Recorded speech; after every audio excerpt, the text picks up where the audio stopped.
Amerika'da Türkmen toyun küytemek. Yine daşı yurtta, damalık olsun, vattayın molyanlar olsun, Türkmenistan bilen manaşlı köp saat küyteyenler.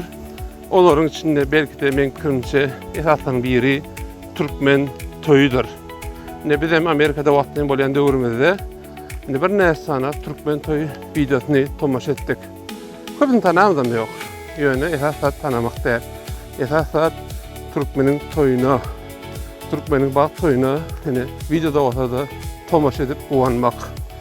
Yine Türkmenistan'a nehip basa yakınına baramda en köp katlaşmak isteyen, kurnamak isteyen birim Türkmen toyu.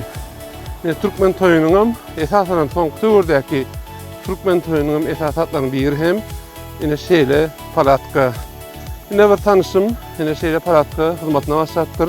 Elbette hat büyük toydanlar yara palatka var ama yönü ardan amatlı bahadan palat gerek olsa da şu palatkani mutlaka reklam etmelerini teklif ettim. Olan teklifimi kabul etti.